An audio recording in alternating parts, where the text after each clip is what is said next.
Imagine the perfect modern gym with air conditioning and soft mats. Now forget that and picture a dirty quarry in November 1980. Your new fitness trainer is a bearded foreman with a stick, and instead of a protein shake, you get a piece of stale bread. We're sending you to work on the construction of a real medieval castle for 7 days. Most modern people would give up before lunch on the first day, but we'll see if you have the strength to last at least a week. Building the castle was the largest infrastructure project of its time. It wasn't just a bunch of peasants hauling stones through the mud. It was a high-tech industry that required brilliant engineering and superhuman endurance. People worked at the limits of their physical capabilities just to get a bowl of porridge. Today we complain of fatigue after 8 hours in a warm office.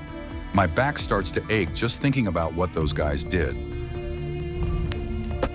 But here's where it gets interesting. They had no machinery.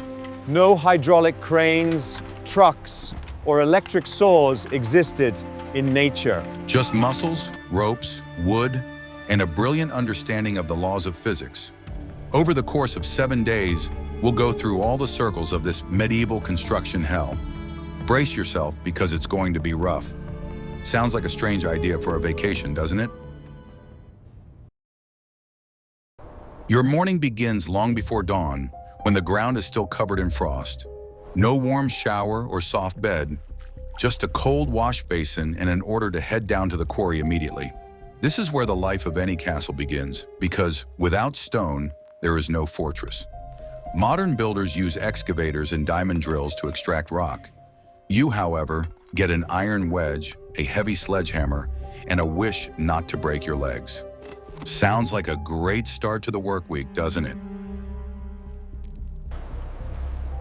On your first day, you're assigned the most basic task, splitting huge blocks of limestone.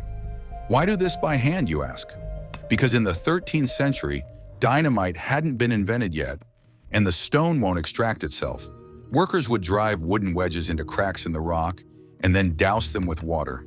The wood would swell, and with a deafening crash, chip off a chunk weighing several tons. Modern engineers marvel at this method, but back then, it was just an exhausting routine. But here's where it gets interesting, because that stone still needs to be lifted. You look at a boulder weighing 500 kilograms and realize that while the wheel was invented long ago, you'll have to drag it by hand. A team of 10 people secures the stone with ropes and begins pulling it along wooden rollers. One wrong move, and that boulder will crush you like an overripe tomato. Today, safety regulations would forbid you from even standing near such an object. But in the Middle Ages, they would simply tell you to pull harder. A workday in the quarry lasts from dawn to dusk, about 14 hours in the summer. Why so long? Because deadlines are tight and the Lord needs to hide behind the walls before the next war begins. You swing the sledgehammer for so long that your hands stop bending. Modern athletes pay huge sums for endurance training. You, on the other hand, get this CrossFit workout absolutely free and with a risk to your life to boot. By lunchtime, your palms have turned into one solid bloody callus. Why keep working in this condition? Because if you stop, the foreman will dock your daily wages, and your daily wages are your only chance to eat in the evening. In our world, we can take sick leave for a mild cold. In that world, sick leave meant starvation for your entire family. Interesting fact, many stonecutters lost their hearing by the age of 30. Why did this happen?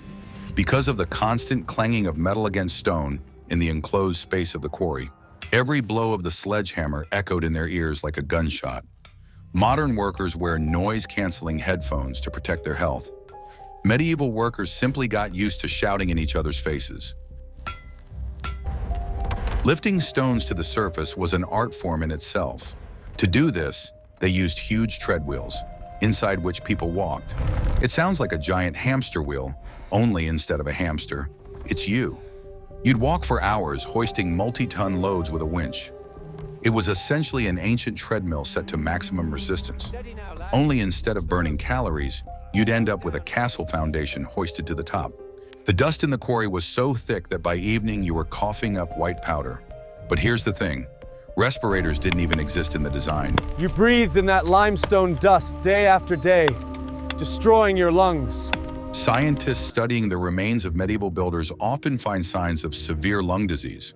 Modern medicine would call this silicosis and sound the alarm. Back then, it was simply considered a cough from hard work. By the end of the first day, you can't even stand up straight. Your muscles burn as if molten lead had been poured into them. You carry several tons of stone with your own hands in a single day. Today's laborers would consider such a workload a violation of every possible labor code. But you've just survived your first day on the construction site. There are still 6 whole days of this thrilling attraction ahead of you. The worst part is that tomorrow it all starts over again, with the same freezing morning. You lie down to sleep right on the ground with a bundle of straw under your head. Why such Spartan conditions? Because construction camps were temporary and no one built hotels for the workers. Your body is begging for rest, but sleep will last only a few hours. Good night, construction worker. Try not to die tomorrow. The morning of the second day greets you with pain throughout your body, but there's no time for complaints. You are transferred to a new section where they make mortar. Do you think mixing mud with sand is easy work? That is a huge mistake that could cost you your eyesight. Medieval mortar was made from quicklime, which was incredibly dangerous. It is essentially a corrosive chemical created without any laboratories. To obtain lime, stones were burned in huge kilns at a temperature of about 900 degrees. Why was such a hellish temperature necessary? Because only then did the limestone change its chemical structure and turn into a binding material. The people tending the fire worked in conditions resembling the mouth of a volcano. Modern steelworkers use protective suits with cooling systems. Our ancestors made do with a linen shirt and incredible patience. But the real fun began when this lime had to be slaked with water. The water reacted with the stone, and the mixture began to literally boil. The temperature of the solution instantly rose to 300 degrees Celsius. One wrong move, and the boiling acidic slurry would splash right in your face. Today, working with such substances requires a degree in chemistry and a protective screen.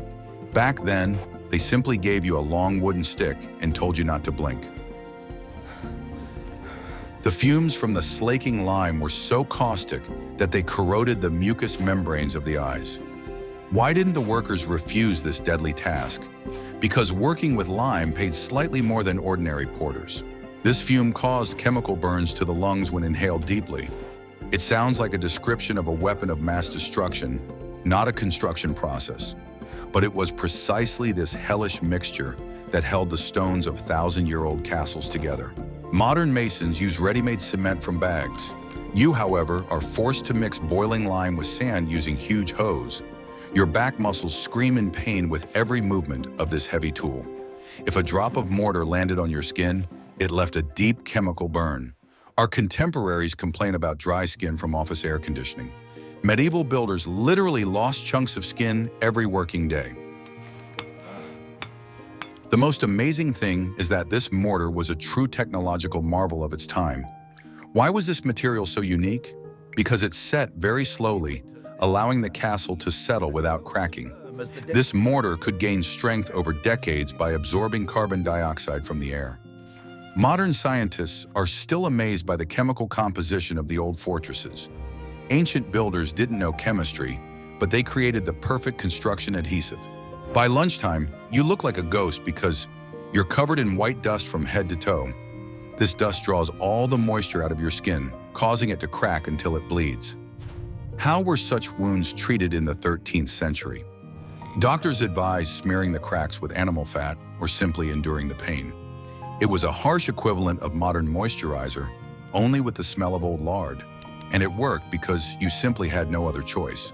Working with the mortar required perfect timing and constant attention. Mix it too dry and the wall would crumble at the first blow of the battering ram. Mix it too wet and the mortar would simply ooze out of the joints. The masons were harsh critics and could beat you up for a poor mix. In a modern company, you'd simply lose your bonus for poor work. Here, they literally taught you a lesson with their fists and curses. By the evening of the second day, you're drinking liters of water, but the thirst won't go away. The lime dust in your lungs is sucking all the fluid out of your body. You're coughing so hard it feels like your ribs are about to snap. Congratulations! You've just survived a shift in a medieval chemical plant. Your hands are covered in blisters and your eyes are red like a demon's. And you still have 5 long days ahead of you. You collapse onto your straw, dreaming only of cool water and silence. Why did you even get involved in this historical challenge? To realize that modern comfort is humanity's greatest achievement. You close your eyes, but in your sleep, you keep stirring the mixture monotonously. Your brain refuses to rest, waiting for the next blow of fate. Good night. Tomorrow, logging awaits you. On the 3rd day, you're woken up before you even open your eyes. Your new task is working with wood and erecting scaffolding. Do you think castles are built only from stone? In reality, it's physically impossible to build a fortress without a huge amount of oak. Wood is needed for floors, cranes, scaffolding, and temporary structures, and you'll have to haul all that wood on your own exhausted back. You approach a log that weighs about 600 kilograms.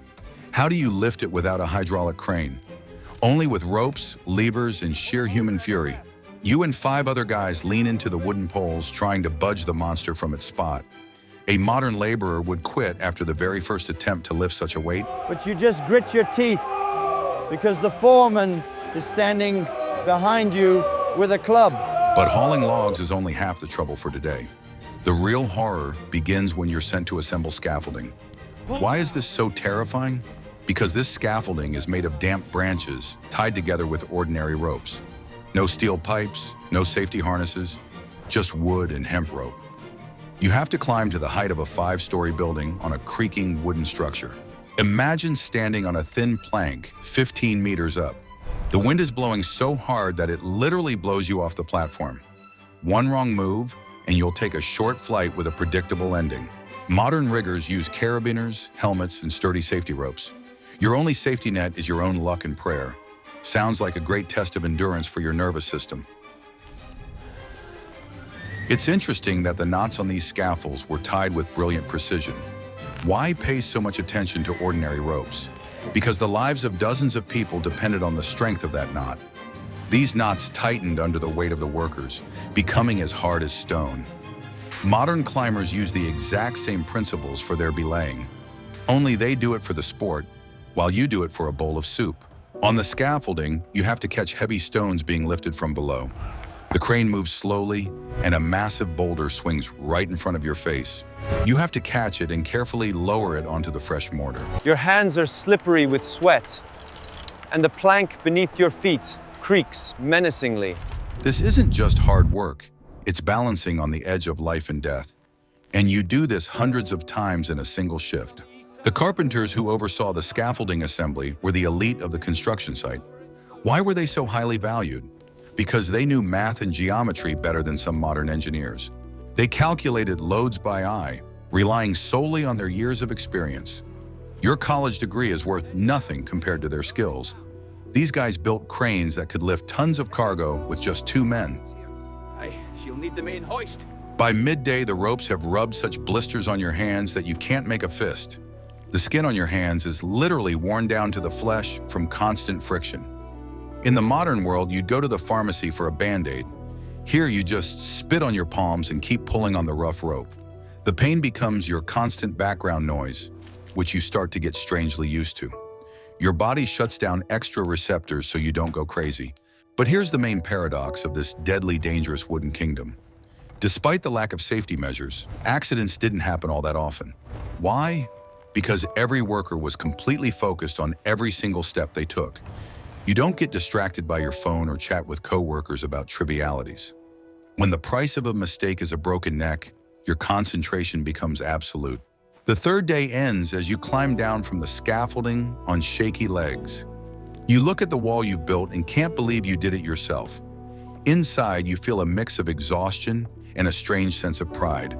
You've just survived conditions that would have broken any office worker, but it's too early to relax because a new challenge awaits you tomorrow. Try to sleep while your muscles twitch from overexertion. Come on now, It's the 4th day, and your stomach is growling from excruciating hunger. You're burning about 6,000 calories a day on this construction site. That's the energy expenditure of a professional cyclist in the Tour de France. But instead of sports nutrition, your menu is a nutritionist's worst nightmare. Today we'll talk about how anyone could possibly survive on such a diet. Spoiler: not everyone survived, and it was a brutal lottery. Your breakfast consists of a piece of bread that's harder than the rocks in a quarry. Why bake bread this hard? Because it has to last for weeks without getting moldy instantly. To chew it, you need the jaws of a wolf and the patience of a saint. A modern person would break their expensive veneers on it in the very first second. But you soak it in water and greedily swallow it down like the finest delicacy. The main dish of your diet is a thick stew called pottage. What kind of culinary masterpiece is this? It's a concoction of oats, cabbage, peas, and whatever else you could find. Meat rarely made it into the mix because protein was too expensive for ordinary laborers. This slop looks like someone else has already eaten it before you, but for you, it's the only source of warmth and energy for the entire day. But the most interesting part is what you drink throughout the day. You think you're entitled to clean spring water with ice? Forget it. Water in the Middle Ages was often a source of dysentery and deadly infections. So instead of water, you drink weak ale right at your workplace. Sounds like an alcoholic's dream, right? But this wasn't a celebration. It was a harsh necessity for survival. This ale was very weak, containing only about 1 or 2% alcohol. Why brew it at all? Because during the brewing process, the water was boiled, killing most deadly bacteria. Additionally, the ale provided extra carbohydrates, which were so necessary for work. Essentially, it was a medieval energy drink with a mild hangover effect. You drink several liters a day just to keep from passing out. Modern athletes use the carb window to recover their muscles. Medieval laborers were simply in a constant struggle for survival. Your body eats away at its own muscles, trying to find the energy to haul stones. You lose weight so quickly that your clothes start hanging off you like a sack. Any modern fitness model would envy that rate of fat burning. But the result of this diet isn't a magazine cover. It's exhaustion. By midday, you just want to collapse and fall asleep from sheer exhaustion. But the foreman keeps a close eye on things to make sure no one is sitting around doing nothing. How did they keep up the pace with such a calorie deficit? The answer is simple. The fear of starvation was stronger than physical exhaustion.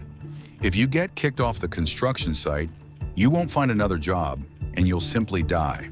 This motivation works better than any modern personal development training. Fun fact: meat did occasionally appear on the builder's table. When did this happen? Mainly on holidays or when the Lord decided to show unprecedented generosity. Most often it was salted pork, which tasted like an old boot. But for you, it was a feast comparable to a trip to a Michelin-starred restaurant. The protein was instantly absorbed by the body, giving you strength for a few more days of hellish labor. Salt was an incredibly expensive and essential commodity back then. Why was it so highly valued on the construction site? Because you sweat so profusely that you lose all the electrolytes from your body. Without salt, you start having the most excruciating muscle cramps that make you want to scream. Foremen handed out tiny portions of salt so the workers wouldn't faint on the scaffolding. Today we avoid salt for the sake of our health, but back then it literally saved lives. As the fourth day ends, you scrape the last drop of soup from a wooden bowl. You're hungry, exhausted, and reeking of cheap ale and sweat. Tomorrow you'll wake up with the same emptiness in your stomach as today. Your body has switched to extreme survival mode, shutting down all unnecessary emotions. You are no longer a person, you are simply a mechanism for processing porridge into built walls. Day 5 throws you into the hottest spot on the entire massive construction site. You're sent to assist the local blacksmith, whose workshop is located right next to the massive walls of the castle under construction. Do you think standing by the fire on a cold November day is a great idea? You'll quickly change your mind when the temperature around you reaches absolutely unbearable levels. The forge at the castle construction site is a true industrial heart that never stops.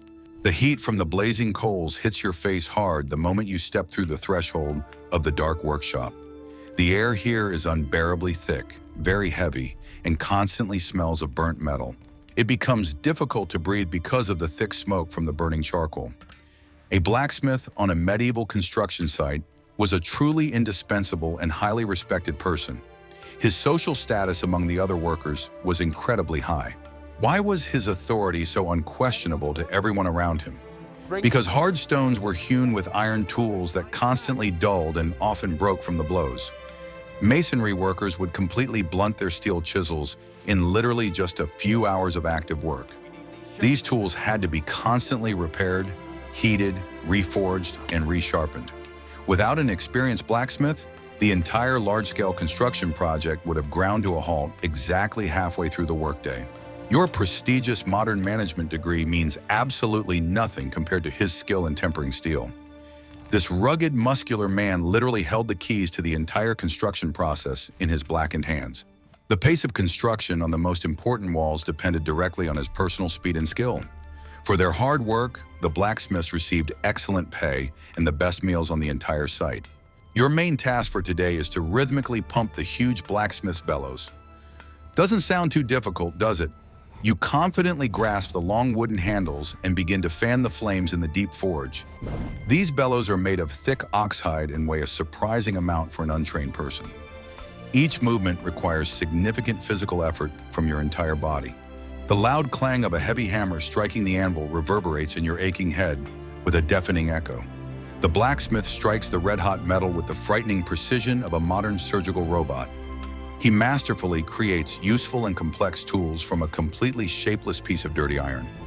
How did they achieve such incredible precision without modern precision measuring instruments? The answer lies in years of rigorous practice, which usually began in early childhood. The masters could unerringly determine the exact temperature of the metal solely by the color of its bright glow. Surprisingly, they were off by no more than 10 degrees when visually assessing the heat. Your smart modern thermos mug is wrong far more often than this uneducated but experienced medieval master. Bright sparks from the red-hot iron constantly fly in all directions in a huge searing shower. They mercilessly burn through your cheap woolen clothes, leaving black, smoldering holes. Safety precautions simply do not exist here in any conceivable form. No one will hand you protective plastic goggles or a thick fireproof apron. If a tiny piece of red-hot scale accidentally flies off and hits you right in the eye, you'll be blind for life. You squint tightly and meekly continue to swing the heavy leather hammers. All you can do is quietly pray that a saving draft blows away from your sweaty face. A modern labor safety inspector would shut down this dreadful workshop in a heartbeat. But the Lord urgently needs a sturdy lock, which means the forge will keep running no matter what. The heavy physical labor in the stuffy forge requires a huge amount of drinking water. There's a large wooden barrel standing next to you, but you absolutely must not drink from it. Why? Because this murky, warm water is used exclusively for quenching red-hot metal. This old barrel is thick with sharp metal scale, gray ash, and God knows what other filth. You stand in unbearable heat, constantly dripping with salty sweat from head to toe. Yet you cannot even slightly moisten your throat, parched from the smoke. This is true, sophisticated torture, compared to which any desert seems like a luxury resort with a swimming pool. Your much-vaunted willpower is cracking at the seams from accumulated fatigue and excruciating thirst. But you stubbornly grit your teeth and continue to rhythmically move the heavy wooden levers. You know full well that any sign of weakness will result in the master's wrath and the loss of your hard-earned daily wages. And without those coins, you simply won't be able to buy yourself a little bit of life-saving food in the evening. Interestingly, ancient medieval iron was surprisingly resistant to destructive natural corrosion. How did they produce such incredibly high-quality material without modern complex chemical additives? The secret lay in the use of pure charcoal and relatively low smelting temperatures in clay smelting furnaces. With this primitive historical production method, microscopic layers of siliceous slag remained inside the metal. This slag created a natural and very durable protective film deep within the iron structure. It reliably prevented the appearance of deep and destructive rust on the finished forged products. Modern factory-made nails will completely rot away in damp soil in just a single short decade. But massive antique staples have held the heavy stones of castles firmly in place for centuries. Ancient blacksmiths were true, brilliant wizards of material science, without even realizing it themselves. They simply relied on intuition and the experience of generations, creating durable objects that would last for centuries. Their backbreaking labor laid a solid iron foundation for all the majestic architecture of that era. By late evening, your hands are completely covered in tiny, itchy burns from flying sparks. Your face has turned completely black from ingrained soot and fine coal dust. A thick, constant ringing fills your ears from the relentless, cracking blows of the heavy hammer. You feel as if you've been slowly run over by a huge truck loaded with coal. But the weary blacksmith finally sets down his hammer and gives you a brief but approving nod. This simple gesture of recognition from a professional is now worth far more than any monetary bonus. You have honestly earned the respect of the toughest and strongest man on this endless construction site. Congratulations! You've miraculously survived another long day in this branch of hell on earth. You barely stagger to your damp sleeping quarters, feeling neither your tired legs nor your calloused hands. Tomorrow marks the 6th day, and your exhausted body is already running solely on deep, hidden reserves. You collapse heavily onto the prickly straw, and the black soot on your face immediately mixes with cold sweat. No hot, relaxing baths, no pleasant massages await you here. Only the cold ground and 3 hours of sleep. Tomorrow at dawn, you will climb the highest unfinished walls of this cursed castle. Good night. Try not to choke on a violent cough in your sleep. The 6th day begins with a brutal, biting wind that instantly chills you to the bone. You are unexpectedly assigned as an assistant to the chief mason, who is working at the very top of the round tower under construction. Do you think this is the long-awaited promotion? It simply means that today you will be working non-stop at a dangerous height of 30 meters above the ground. There are no elevators or lifts for people here, so you will have to carry all the heavy materials up yourself via narrow spiral staircases. Your worn-out feet are already screaming in terror at the mere sight of these endless stone steps.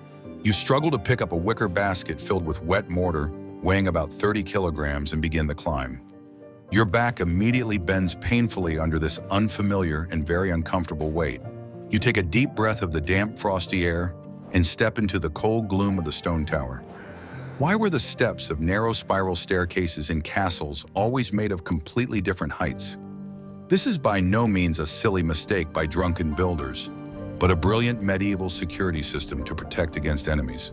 The castle's defenders knew every uneven step of their home by heart. They could run up them quickly, even in the pitch-black night, without stumbling at all. But an attacking soldier in heavy iron armor would inevitably stumble over the steps of varying heights.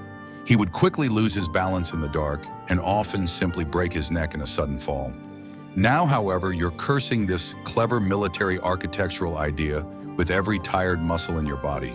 If you brought your modern precision laser level here, it would reveal something astonishing. You would see that their ancient stonework is practically flawless in every geometric respect.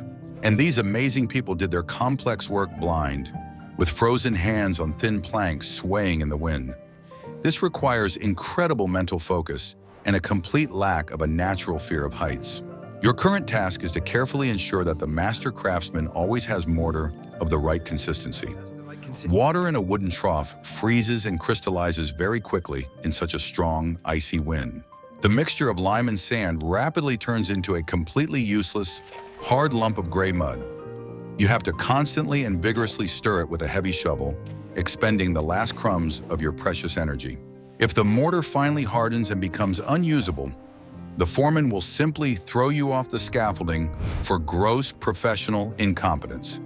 And the Lord won't even bother to investigate the causes of the sudden death of a nameless peasant laborer. It's a very cruel but incredibly effective incentive to work quickly, one that works flawlessly in any era. No modern corporate bonuses or cash incentives motivate a person as much as the fear of immediate physical punishment. You mix the cold mortar with such frenzied zeal as if the fate of the entire world depended on it. As noon approaches, the sky darkens completely and a nasty, fine, icy rain begins to fall. The precipitation very quickly turns the unplaned wooden scaffolding of the tower into a veritable slippery ice rink. What did sensible medieval builders usually do in such miserable and dangerous weather? You'll probably be very surprised, but they silently continued their hard work. The process went on uninterrupted until the light rain turned into a completely unbearable downpour. None of the chief overseers ever halted the grand construction project because of a minor inconvenience like a worker's fingers getting frostbitten. You slip dangerously in your heavy boots on the wet and icy planks, risking a fall every second. You have to constantly balance on the very edge of the abyss with a heavy basket of stones in your hands.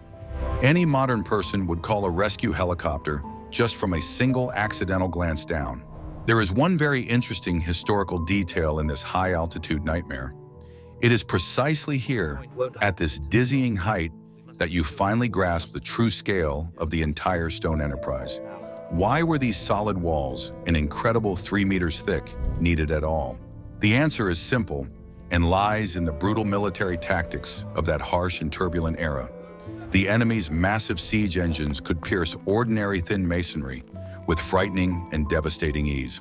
These thick stone walls were built not for the aesthetic beauty of the surrounding landscape. They were created solely for the physical survival of the Lord, his family, and his loyal retinue during long sieges. You peer cautiously down through the cracks in the planks and see tiny worker ants. They tirelessly haul more and more stone blocks through the mud to build the fortress.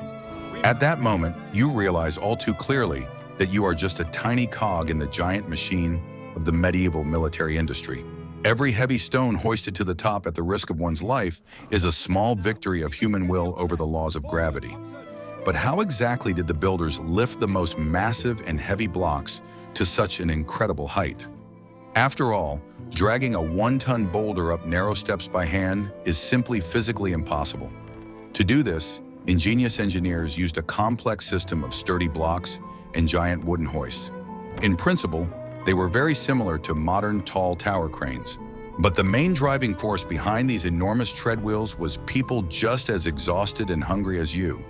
For hours on end, they walked monotonously inside a huge wooden drum, like squirrels in a giant wheel.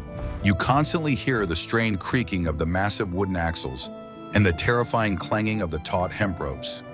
To you now, this sharp sound is like the very music of primal terror. If just one worn rope snaps, a giant stone block will smash through every floor all the way down to the ground floor. By the very end of the long day shift, your hands have finally turned into numb, icy blocks. You can no longer feel your blue-tinged fingers at all, but you continue to mechanically pass the heavy tools to the master. Your intelligent body has long since deliberately shut down peripheral blood circulation in your frozen limbs. The body does this instinctively to try to save vital internal organs from fatal hypothermia. Modern advanced medicine would immediately diagnose this frightening condition as the first stage of severe frostbite. You would be immediately hospitalized in a warm ward and put on a restorative IV drip. Here, however, at best, they simply pour you a cheap mug of murky hot ale. After that, they send you down that very same dark and incredibly dangerous staircase on your own. You've miraculously survived yet another terrible day, constantly teetering on the thin edge of the abyss and inevitable death. The long descent down the steep spiral staircase in complete darkness is a grueling test of your remaining coordination. Your weakened legs betray you, trembling from accumulated fatigue, and every new step downward is a struggle. You finally reach solid ground and almost immediately fall face first into the cold autumn mud, too exhausted to make it to shelter. Tomorrow will be the final day of your incredible ordeal on this insane historical construction site. Will you survive it and remain in your right mind? You'll find out the answer to that question after a few hours of fitful sleep. The seventh day greets you with complete physical exhaustion at the cellular level. You slept for only 3 hours because you had to unload the carts of stone during the night. Why transport materials under the cover of darkness? Because during the day, the narrow roads leading to the castle are jam-packed with other carts. This logistics system operated around the clock, with no days off or holidays. Your brain refuses to function, demanding at least 1 more hour of normal sleep. Sleeping 3 hours a day is a surefire path to hallucinations. How did medieval builders endure such a grueling regimen for so many years? The answer lies in segmented sleep and the body's adaptation to extreme conditions. They slept in short bursts, closing their eyes at every opportunity right at their workstations. Modern biohackers call this polyphasic sleep and write books about it. These same guys were simply surviving, falling asleep standing up, leaning on a shovel. You look at your hands and don't recognize them. They're covered in a crust of dirt, lime, caked on blood, and deep cracks. How did they avoid widespread blood infections in such unsanitary conditions? Perhaps their immune systems were dozens of times stronger than ours due to constant struggle. Or perhaps they simply died by the thousands, and no one kept statistics on it. Our modern sterility has made us weak compared to these titans. Today, your task is to clean up debris and help out on all sections at once. It sounds easy, but in reality, it's the most exhausting work of all. You run from the quarry to the scaffolding, hauling water, tools, and heavy planks. You've become the errand boy for every gruff foreman on this construction site. Your fitness tracker, if you had one, would break from the sheer excess of activity. You've done in a week what a modern person does in a year of training. Interestingly, by the 7th day, you start to notice something strange. What exactly is happening to your psyche under such harsh conditions? You stop complaining and begin to perceive pain as background noise. Your mind has adapted to suffering, turning you into the perfect work machine. Psychologists call this learned helplessness or extreme adaptation to stress. You've simply forgotten that soft beds and hot showers exist in this world. At lunchtime, you receive your ration of hard bread and sour ale. You eat it with such relish as if it were the best steak in the world. How quickly priorities shift when a person finds themselves on the brink of survival. Your trendy gluten-free diet now seems like a ridiculous joke from another galaxy. You would give all your possessions for a piece of roasted meat with salt. But there is no meat. There is only endless work and the shouts of the foreman. By the evening of the 7th day, the Lord inspects the wall under construction. Why did the aristocrat's appearance cause such panic among the workers?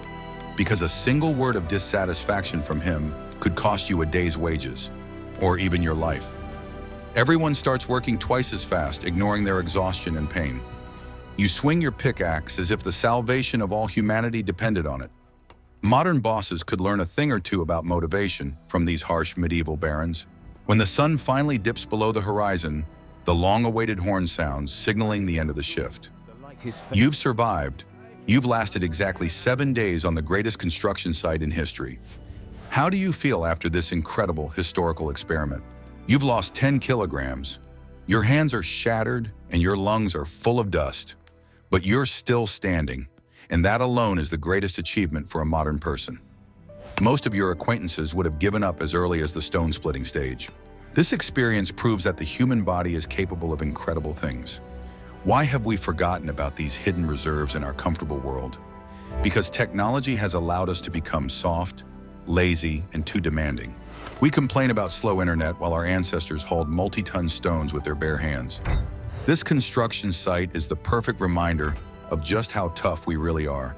All it takes is putting a person in the right, albeit harsh, conditions.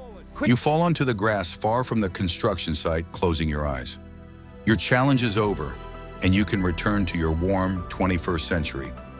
You take with you calluses, a sore back, and immense respect for your ancestors. They built these gigantic castles not with machines, but with their own bodies and blood. And every time you see an old fortress, you'll remember this hell. Welcome home, surviving 13th century builder. Medieval castles have stood for centuries not because the lords had a lot of money. They stand because every stone contains the superhuman labor of thousands of nameless workers. These people didn't know the word impossible. They simply picked up a sledgehammer and did their work. Modern technology has come a long way, but human willpower remains the same. We've simply forgotten how to use it to its fullest potential. The next time you're tired at the office, just think about slaked lime and 3 hours of sleep. Our 7-day experiment shows that survival in the Middle Ages was a task for true titans. Sounds crazy, right? But that's exactly how the history we now study in beautiful books was built. If a modern person were to actually find themselves there, their chances of survival would be close to zero. Our comfort has made us physically weaker, but perhaps that's for the best. No one in their right mind would want to voluntarily return to that stone hell. I hope this episode has made you look at those romantic ancient ruins in a new light. Behind every beautiful castle facade lie rivers of sweat, worn-out hands, and broken lives. Subscribe to the channel if you want to learn even more uncomfortable truths about our past. Like this video to support our historical work. And remember that history isn't just about kings, but also about those who built the walls for them. See you in our next dive into the harsh reality of the past.